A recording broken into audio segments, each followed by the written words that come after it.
Good day, everyone. Welcome to Doors News Station. I'm Janet, your reporter.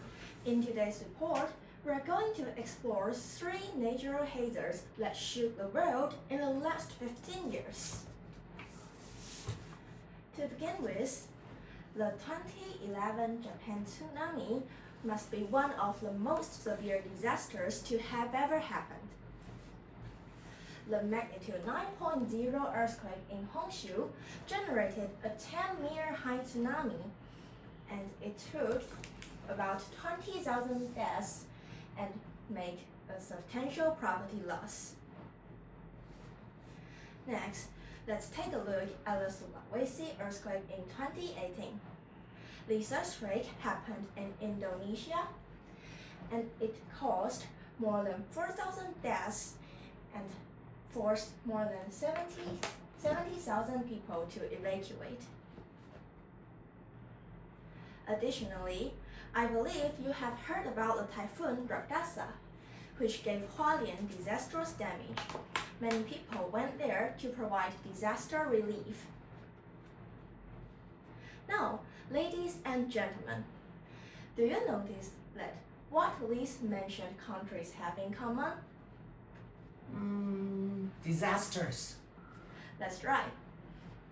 What's more?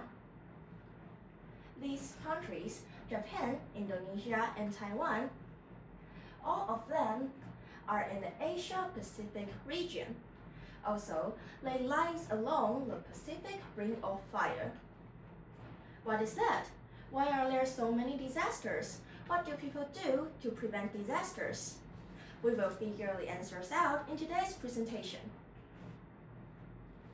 My presentation is divided into 4 parts. To begin with, I'd like to introduce the relationship between human and the nature's risk. Next, let's see why the Asia-Pacific is especially vulnerable from 2 aspects, the geographic ones and socio-economic ones. Next, let's explore disaster risk reduction, or DRR, from 3 perspectives: technology, education, and regional cooperation. Last but not least, it's time to think about what individuals can do to achieve DRR goals. All of us know that human activities can harm our environment. But how? According to a 2021 UN study, the natural hazards like cyclones, floods, or droughts are interconnected, and the key factor linking them is human activities.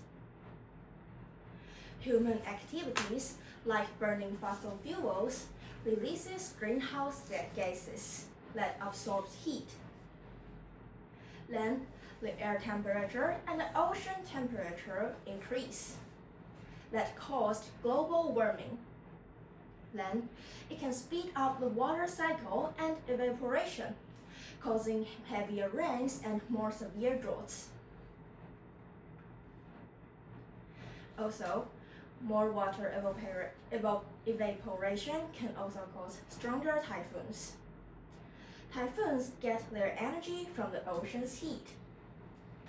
When the water vapor condenses and releases heat, it strengthens the storm, making the typhoons wetter and stronger. In this way, the eco-unfriendly human activities result in more powerful natural hazards. Now it's time to see why the Asia-Pacific region is especially vulnerable to disasters. About 40% of the world's disasters happen in this area. The reasons can be separated into 2 aspects: geographic ones and socio-economic ones. From a geographic view, many countries here lie along the Pacific Ring of Fire, a path along the Pacific Ocean, which is marked by active volcanoes and earthquakes. What's more, many low-lying coastal areas and small island nations like Tuvalu are particularly weak to rising sea levels and storm surges. From a socio-economic view, limited infrastructures and unprotected settlements in developing areas can increase the risk to life and property. For instance, many neighborhoods near Manila Bay in the Philippines are made up of makeshift houses without water drainage systems. Then, when heavy rains or typhoon strikes, the residents will be in danger of flooding or building collapses. Also, in least developed countries, they face a big threat when the disaster strikes because they lack the resources to implement disaster prevention measures.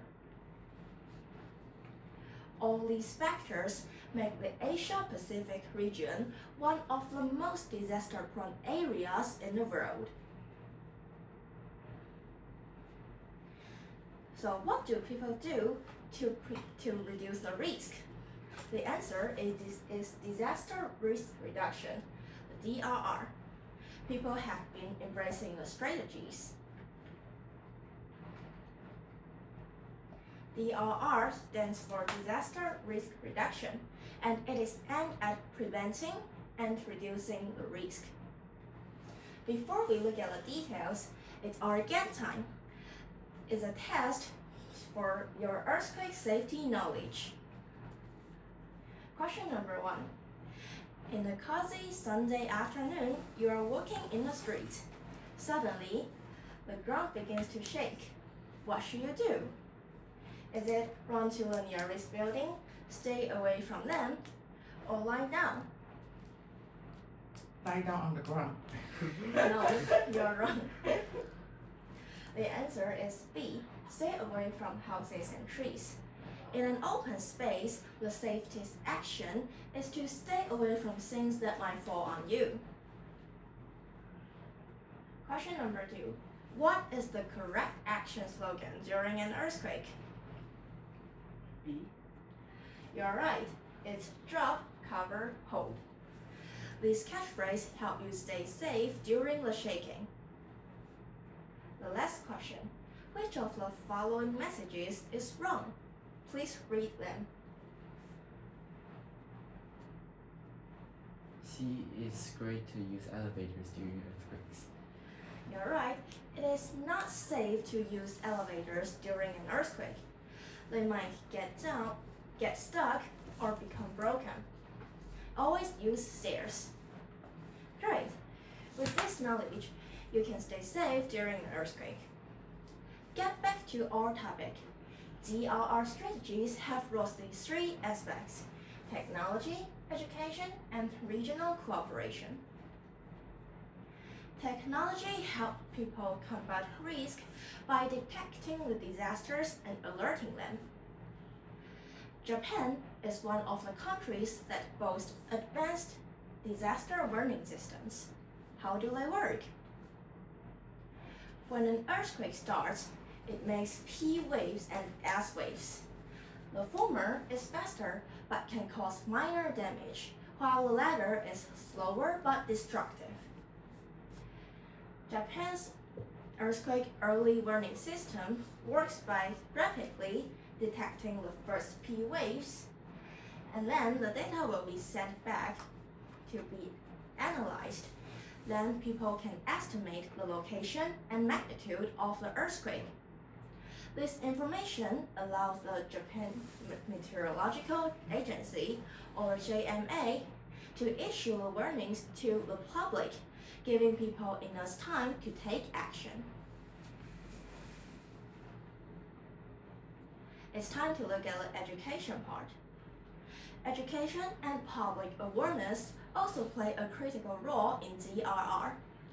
In countries like Japan, Taiwan, or Philippines, evacuation drills will be held regularly. Disaster preparation is also added to our curriculum, helping students to learn to prevent disasters. In Nepal, community-based DRR programs will be held to train locals to act effectively during emergencies. With these efforts, people can work effectively in times of crisis, which enhances safety. Next, let's look at the regional cooperation. It is also imperative for DRR. Organizations have been promoting the sharing of knowledge, joint training exercises, and coordinated responses. For example, the ASEAN Committee on Disaster Management, the ACDM, will hold workshops, seminars, and conferences for their ASEAN member states. Countries share best practices, lessons learned, and successful strategies. That way, they become stronger when they encounter natural hazards. In the last part, we will think about what individuals can do. While progress has been made through technology, education, and regional cooperation, continued commitment is essential. The only way to a more sustainable future is to embrace the goals of DRR, to improve safety and reduce risk. Here comes a question. What can we do for it? From my perspective, living a green life is a great method because we can lower our carbon footprint. And too much carbon emission can cause global warming.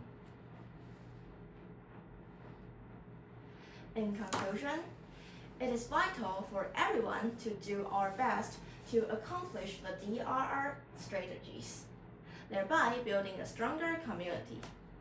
Thanks for listening.